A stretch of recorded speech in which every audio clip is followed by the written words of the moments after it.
Yo, what is going on YouTube? It's your boy GZTV. Sorry if my mic is a little quiet. We're here to talk basketball. We're here to talk Sunday, December 22nd action where we had 3 games. 2 of them I'm going to talk about. I'm not really going to bother with Pacers-Kings because that was kind of a blowout. But let's start first with the Rockets and the Raptors, which took place earlier in the day. Shout out to my boy Dylan Brooks. I mean, obviously he didn't do enough to get it done for fantasy. I kind of picked him up last second off waivers, and he played good. He scored 27 points. The Rockets beat the Raptors by 4. This is their first win in Toronto, Canada since 2019. Kind of an insane stat for you. Starting off, I mean, obviously great scoring from guys like Dylan Brooks and guys like Jalen Green are really putting the complementary pieces together and having a good offensive performance. You love to see that. First time in more than 5 years we see the Rockets win in Toronto. That's just one of those stats, you know. They win by 4. Cam Whitmore had a nasty alley-oop finish. Very young, again, team that just plays with that tempo that a young team plays with. Obviously, Scotty Barnes, give credit to him. He played pretty solid on both sides of the ball. Good game here. Alperen Sengun was hitting tough shots. Yeah, man, Dylan Brooks was knocking it down. He was playing really well. 27 points. He shot 50%. You get 17 points and 10 rebounds for Alperen Sengun. He also shot 50%. And you get a 22-point performance for Jalen Green. Really good performance there for the kind of core 3 guys there. Obviously, usually you'd see Fred VanVleet play a little better, but that's fine. They won the game. You look at the Raptors, 27 points for Jacoby Walter, kind of a guy they're trying to develop. He played really well, 50% three-point shooting, or 50% shooting overall.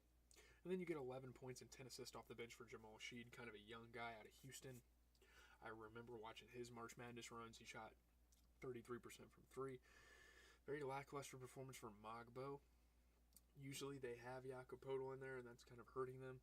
They could have put anyone on the bench and started over him. I mean, Kelly Olynyk, Chris Boucher, Jamison Battle, fucking Jamal Sheed. They have all sorts of guys off the bench that can get it done, and instead they go with this Mogbo guy. I think he went to San Fran. I'm thinking of someone else that went to Arizona. I can't think of his name. Was it Sonogo? That guy might have went to UConn? I don't really know. I don't really know my players that well, but Mogbo just not it to be in a starting lineup. I don't really know. And a lot of times, obviously, the Raptors get themselves in that situation where they don't have the greatest starting 5. So there you have it. Nuggets-Pelicans next, though, easily the best game of the day. The one that everyone would be talking about, even though it was kind of football Sunday. So take a backseat here. Nikola Jokic overcomes a slow start for a triple-double in the Nuggets' 3-point overtime win over the Pelicans. My God, he just keeps on piecing these performances together, and it's going to turn into a LeBron situation. You obviously see that LeBron meme where it's like he can't keep on doing this. We only got a couple more years of this shit. And maybe not for Jokic. This might not apply to him because he doesn't have a whole lot of longevity in the league, considering he's already not like really giving a fuck that much. There's that whole narrative going around. But yeah, obviously Nikola Jokic, pretty slow scoring start. This is his 9th triple-double this season, 6th in a row. He has been on a tear recently ever since he got back from that injury. Yeah, man, great scoring, great rebounding, great passing, game in and game out. He does it every single time, especially in overtime and especially in a game like this. And my God, the Pelicans just can't catch a break. They don't win these close games ever. Obviously, they don't win games, period, but it's tough, dude. Getting 6th consecutive triple-double for Jokic.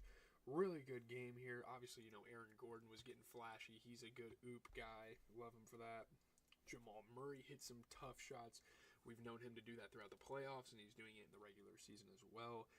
Yves Messi, kind of a guy that's developing for the Pelicans I like. He plays with a lot of aggression, and it's fun to watch.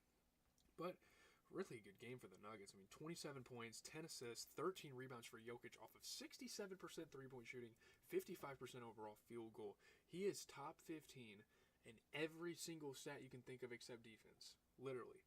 It's insane. He's shooting like 55% from the field while averaging 31, 13, and like 10. It's unheard of. James Harden has those stats, but he's not shooting that. Prime James Harden had those stats, prime Russell Westbrook had those stats. They're not shooting that well from the field. It just isn't happening. Obviously, 27 points for Jamal Murray. And speaking of Russell Westbrook, he comes off the bench. He provides a spark. I really enjoyed watching him play for the Nuggets. He put up 21. Tomorrow, there's a lot of games. The Celtics, I'm probably going to watch the Packers, but the Celtics are playing the Magic. That'll be a tough game for us, maybe. What else? What are some other games? I don't know. I don't really see too many. Clippers Grizzlies will be a fun game to watch. You obviously get the Suns Nuggets. Yeah, that's really about it. I'm not gonna watch too many basketball games tomorrow, but if they're close and I'm looking at the box score and kind of peeking over at some of the games, I'll get back with you guys. That is going to do it, though. I don't have a video planned for today. It didn't drop, unfortunately, so I'm going to miss a day. But tomorrow we're going to get into a Penguin review. We watched the 5th episode. We're trying to close that out so I can get into Squid Game and possibly get into the new Dexter show as well. We'll see what happens. There's a lot of shows kind of coming out that I'm pretty excited for. But anyways, hopefully you guys enjoy the rest of your night, day, whenever you're watching this, whenever it comes out and it's posted and you're seeing this. It's GZTV.